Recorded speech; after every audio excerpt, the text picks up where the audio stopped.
ও আমার ছোট বৌমা, ছোট বৌমা, তোমার মুখটা দেখলেই না আমার মনটা ভালো হয়ে যায়। কি সুন্দর মুখখানি, দেখলেই মনে হয় যেন আকাশ থেকে কোনো পরী নেমে এসেছে। কি বলেন না মা, আপনি যতটুকু বলছেন আমি কিন্তু অতটাও সুন্দরী নই। আপনি আমার প্রশংসা একটু বেশিই করেন।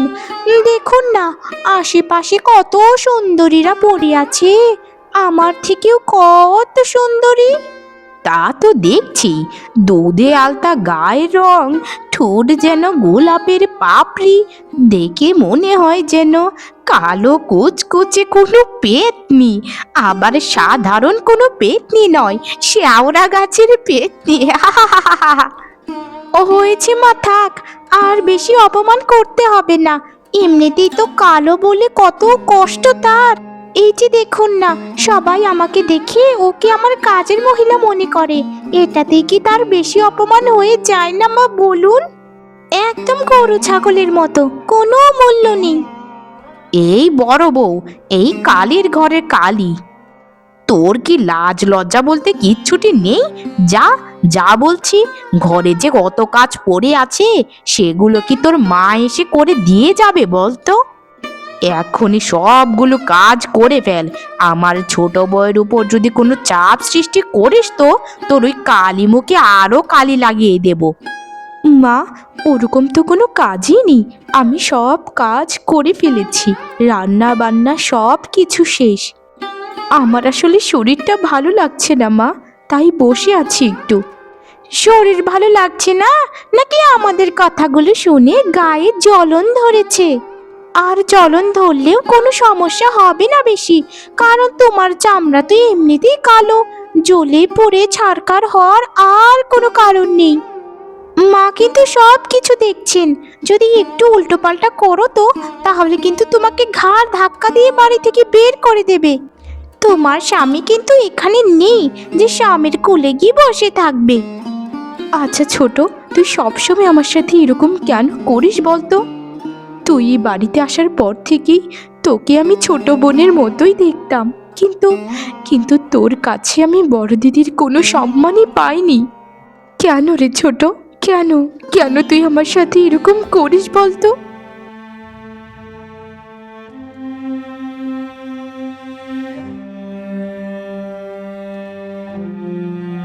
খাও খাও, আমার সুন্দরী ছোট বৌমা, তুমি মন ভরে খাও।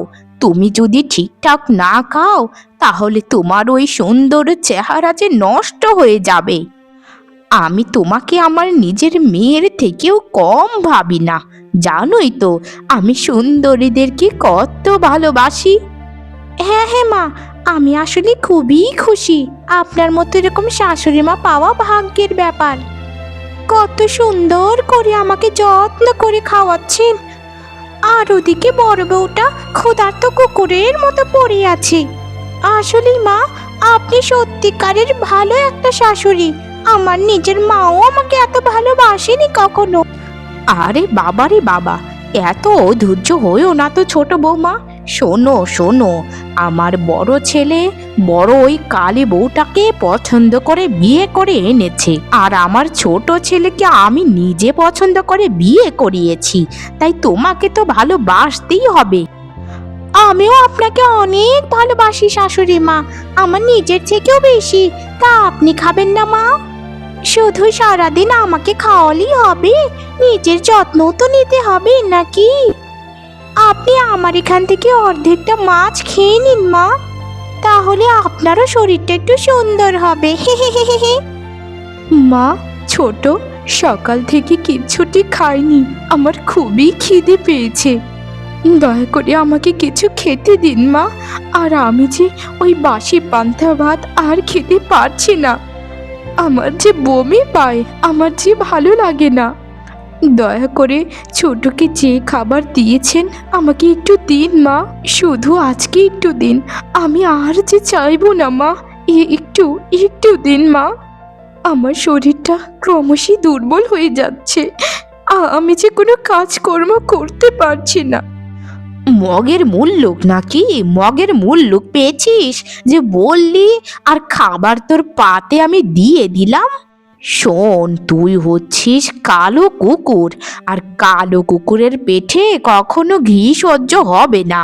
আমার ছোট বৌমার জন্য দেখ আমি কি রান্না করিয়েছি। বিরিয়ানি, বড় মাছ ভাজা, এগুলো তুই খেতে পারবি না রে কুকুর। তোর পেটে ওই বাসি পান্তা পচা ভাত আর ওই পচা ডালই সহ্য হবে। কি করবে দিদি বলো তো? ওই নাকটা একটু ধরে না, মুখটা হা করে সবগুলো খেয়ে নাও, দেখবি পেটে গেলেই সব ঠিক হয়ে গেছে। আসলে সুন্দর মানুষদের আলাদা খাবার আর কালো মানুষদের আলাদা খাবার হতে হয়, না হলে তো সব কিছু এক হয়ে গেলে তো আর হবে না। তুমি যাও যাও, নাই মামার থেকে কানা মামা তো অনেক ভালো। খেয়ে নাও, খেয়ে নাও। আমাকে তোমরা এরকম ভাবে ব্যবহার করছো, এটা ঈশ্বরও সহ্য করবে না। তবে আমি ঈশ্বরের কাছে সবকিছু রেখে দিলাম। তোমরা সব সময় আমাকে দিয়ে সকল কাজ করাও, কিন্তু খাবার বেলায় শুধু শুধু বৈষম্য। বাপের বাড়িতে কখনো বাসি ভাতও জোটেনি, আবার শ্বশুর বাড়িতে এসে মাংস পোলাও খেতে চাইছে। বাবা বাবা বা, কত শখ তার! এত রূপ নেই, আবার মোটা মোটা খাবার খেতে চাইছে। ছি ছি ছি ছি।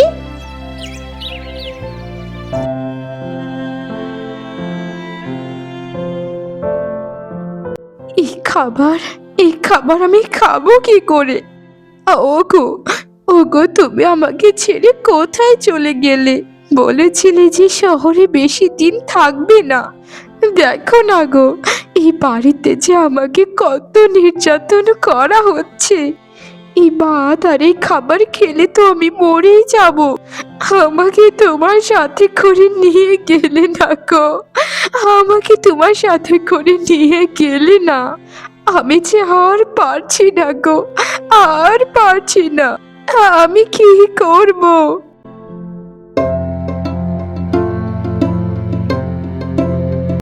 কি গো সুজনের বউ, আর কত থাকবে এই সংসারে পড়ে বলো তো? নিজের কি হাল করেছো দেখেছো তুমি? সারা দিন কাজের মেয়ের মতো খেটে খেটে কোনো নাম পাও না, সেই তো সবার শেষে নাম হয় ছোট বউয়ের। এখনো চলে যাচ্ছ না কেন এই সংসার থেকে? আমি কি করব দিদি, আমি যে এই সংসার ত্যাগ করতে পারছি না। আমার স্বামী তো আমাকে কিছু বলেনি।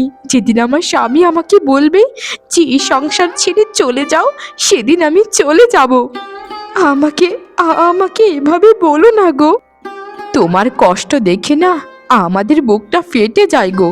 তোমার জীবনটা তো অন্যরকমও হতে পারতো। শুধু রূপ দিয়ে কি সব কিছু হয়? তোমার যে এত বড় মন, এত ভালো মানুষ তুমি, সেটা কি তোমার শাশুড়ি দেখে না কখনো? কি আর বলবে গো, সবই হলো কপাল, কপাল ছাড়া কিছুই হয় না। না দিদি, আমার কপালের দোষ আমি দেই না, সব কিছুই তো এই কালো গায়ের রঙের জন্য।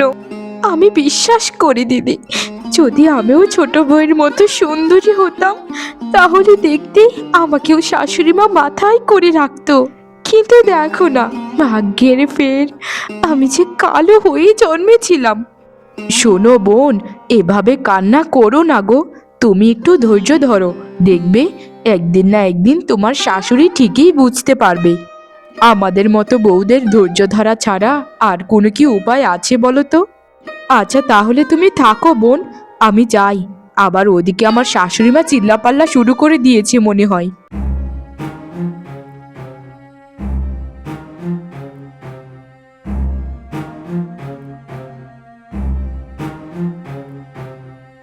তোমাকে তো বলাই হয়নি গো ছোট বৌমা, আজকে আমার নিজের ভাইয়ের মেয়ের বিয়ে। বিয়েতে তোমাকে নিয়ে যাব, তাই আগে থেকেই সব পরিকল্পনা করে রেখেছি গো। তোমাকে একটা উপহার দেওয়ার কথা ছিল না? এই যে দেখো। বাবা বাবা বাবা, এত সুন্দর শাড়ি মা! লাল টকটকে শাড়ি, আমাকে পরলে না বউয়ের থেকেও বেশি সুন্দরী লাগবে। তা মা, বড় বউকে নেবেন না? সেও তো এই বাড়ির বউ। বলি, তোমার কি মাথা টাথা খারাপ হয়ে গেছে নাকি ছোট বৌমা? ওই কালীটাকে নিয়ে গেলে না আমার মান সম্মান বলতে কিচ্ছুটি থাকবে বলো তো? তোমাকে নিয়ে যাবার মানেটাই হলো যে তোমার রূপ সৌন্দর্য সবাইকে দেখানো। তাড়াতাড়ি তৈরি হয়ে নাও ছোট বৌমা। মা, ছোট, আপনারা কোথায় যাচ্ছেন? আমাকে তো কিছু বলেননি। আমাকে নিয়ে যাবেন না মা? একা একা আমাকে বাড়িতে ফেলে রেখে কোথায় চলে যাচ্ছেন আপনারা? যাচ্ছি জাহান্নামে। যাবি নাকি আমাদের সাথে? শোন কালী বড় বউ, আমরা যাচ্ছি আমার ভাইয়ের মেয়ের বিয়েতে। বাড়িটাকে একটু দেখে শুনে রাখিস, বুঝেছিস? তোকেও নিতাম, কিন্তু তোর মতো এরকম বউকে নিয়ে গেলে না আমার মান সম্মান সব শেষ হয়ে যাবে। তাই তোকে কুকুরের মতো বাড়ি পাহারায় রেখে গেলাম। না না মা, আমিও চাই না আপনার সাথে গিয়ে আপনার মান সম্মান খোয়াতে, কিন্তু মা, ঘরে যে এক মুঠো চাল নেই। সকালে রান্না যেগুলো দিয়ে করেছিলাম সেগুলোই শেষ। কিছু তো হাতে অন্তত টাকা দিয়ে যান মা, অন্তত আমি কিছু একটা কিনে খাবো। না হলে এই পাড়া গায়ে আমাকে কেউ বাকিতে কিছু দেবে না। ছোট, ও ছোট, দয়া করে তুই কিছু বল না মাকে। তুই বললে মা ঠিকই শুনবে। কিছু তো কেনার জন্য অন্তত মা আমাকে কিছু দিয়ে যাক। আমি না খেয়ে কি করে থাকবো? শোনো, 2-3 দিনেরই তো ব্যাপার, না খেয়ে মরে যাবে না তুমি। আর শোনো, বাসি কটা ভাত আছে, ওগুলো খেয়ে শুয়ে থেকো। আর আমরা তো এসেই পড়বো। এত কালো মানুষের খাওয়ার কি দরকার শুনি? তোমার শরীরে কিছু হবে না, সেই শুরু থেকেই তো পচা ভাত খেয়ে আসছো। এখন আবার কি হয়ে যাবে বলো তো? হায় রে বিধাতা, আমার বুঝি কোথাও দাম নেই। আমি কি করলে যে ওরা শান্তি পাবে আমি জানি না। আমাকে মৃত্যু দাও বিধাতা, আমাকে মৃত্যু দাও। আমি যে আর বাঁচতে চাই না, আর এই ভুবনে বাঁচতে চাই না আমি। বাসি ভাতগুলো খেয়ে শরীরটা জানি কেমন করছে আমার। মনে হচ্ছে এই বুঝি প্রাণ পাখিটা উড়ে যাবে। আমি কি করব এখন? আমার কাছে যে একটা পয়সাও নেই। কি করলে আমি একটু সুস্থ হব?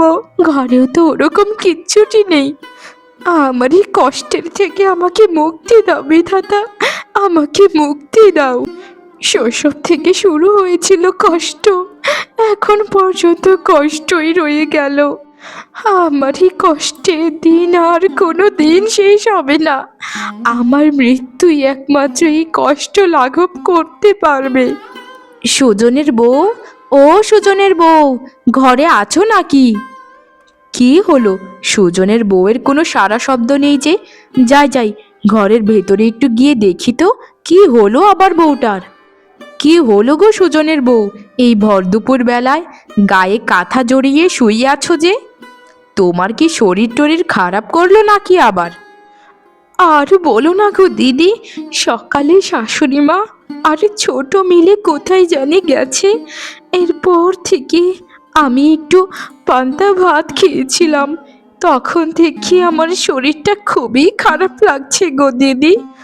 আহারে, তোমার কষ্টটা দেখে না আমার আসলে এখন আর সহ্য হচ্ছে না। তুমি পান্তা ভাত তো খাও না, তুমি খাও বাসি পচা খাবার। এগুলো খেলে তো তোমার শরীরটা খারাপ করবেই।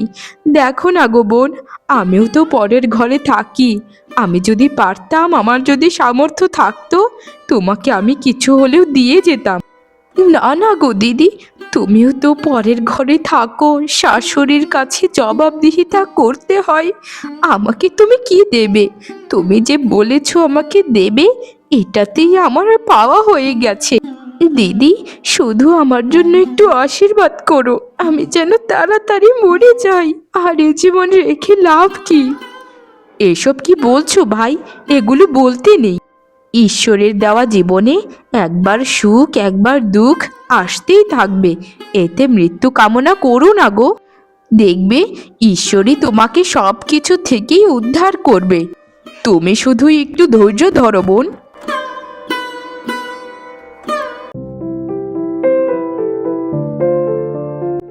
মামি, ও মামি, তোমার ছোট বউ কিন্তু দারুণ সুন্দরী। এই যে দেখো না, আমি কত সুন্দর করে গয়না দিয়ে সেজেছি, কত ভালো কাপড় পরেছি, তবু তোমার সুন্দরী ছোট বউয়ের মতো হতেই পারছি না। দেখতে হবে না যে কার ছোট বউটা?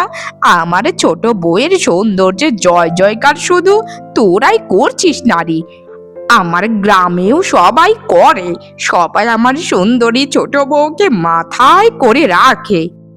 আসলে মামি, তোমার ছোট বউয়ের সৌন্দর্যে তো চোখ ধাঁধিয়ে যাচ্ছে, কিন্তু বড় বউকে তো দেখলাম না। তোমার বড় বউটা আবার কেমন গো দেখতে? বুঝি এর থেকেও বেশি সুন্দরী? আমার তো মনে হয় যে বড় বউটা বুঝি এর থেকেও বেশি সুন্দরী, তাই অত সুন্দরী যে আমাদের এখানে আনাই যায় না যদি সৌন্দর্যের উপরে নজর পড়ে যায়। আরে ধুর ধুর, বড় বউটা হচ্ছে পাতিলের কালির থেকেও কালো, ছে ছে ছে ছে। আমার সুন্দর ছেলেটা কি দেখে যে বড় বউটাকে বিয়ে করলো কে জানে। ওই বউটা একটা অসভ্য, তাই না খাইয়ে বাড়িতে ফেলে রেখে এসেছি। হায় হায় মামি, এটা কি করলে তুমি? যদি ওই বড় বউ না খেয়ে মরে পড়ে থাকে পরে কি হবে গো? যাই হয়ে যাক না কেন, এরকমটা করা একদম ঠিক হয়নি। যদি বউটারে কিছু হয়ে যায় পরে বিধাতার কাছে কি জবাব দেবে তোমরা?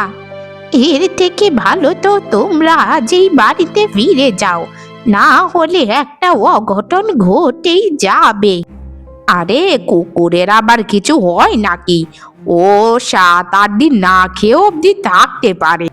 ভাইয়ের বাড়িতে এসেছি তার মেয়ের বিয়েতে, এখন যদি চলে যায় তাহলে ভাই তো রাগ করবে। আর 2 দিন থেকে তারপর না হয় চলে যাব। মা, আমার কিন্তু কেমন কেমন লাগছে, চলুন আজকে না হয় আমরা চলে যাই। বড় কালী বউটা যদি না খেয়ে মরে যায় তাহলে কিন্তু আমাদেরই দুর্নাম হবে।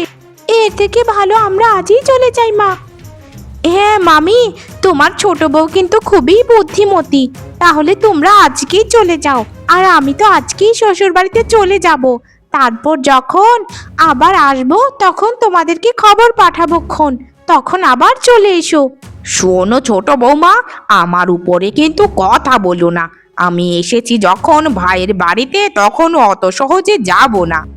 আমি এখানে থাকবো কিছুদিন, তারপর রয়ে সয়ে যাব। এত তাড়াহুড়া আমি করতে পারবো না ওই কালো কুকুরের জন্য। তোমার যদি অত শখ লাগে তাহলে তুমিই না হয় চলে যাও। আর যাই কিছু হয়ে যাক বিধাতা, তুমি অন্তত কাউকে কালো করে পাঠিও না। এই কালোর অভিশাপে আমার জীবনটা এখন শেষ পর্যায়ে চলে এসেছে। আমার যে সময় ফুরিয়ে এসেছে, আমি যে আর বাঁচব না। আমার স্বামীকে শেষ দেখাটা দেখতে পারলাম না বিধাতা, দেখতে পারলাম না। আমার জীবনটা এভাবেই শেষ হয়ে যাবে আমি কখনো ভাবতেই পারিনি। আমি কত আশা নিয়ে সংসারে এসেছিলাম, ভেবেছিলাম যে ভালো মানুষই ভালো ব্যবহার দিয়ে সবাইকে ঠিক করে নেব, কিন্তু কিন্তু আর হলো না।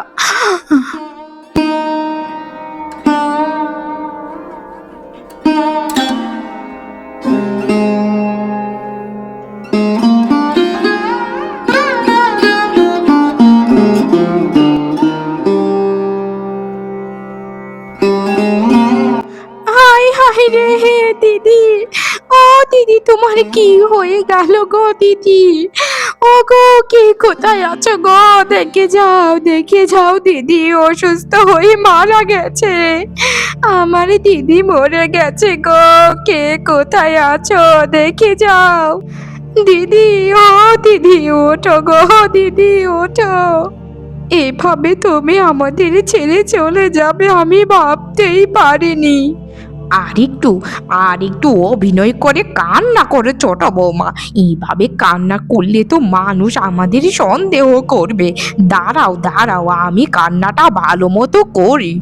ও বাবা গো, কে কোথায় আছো গো, দেখে যাও এসে। আমার বড় বউটা অক্কা পেলো গো, অক্কা পেলো। হায় হায় হায়।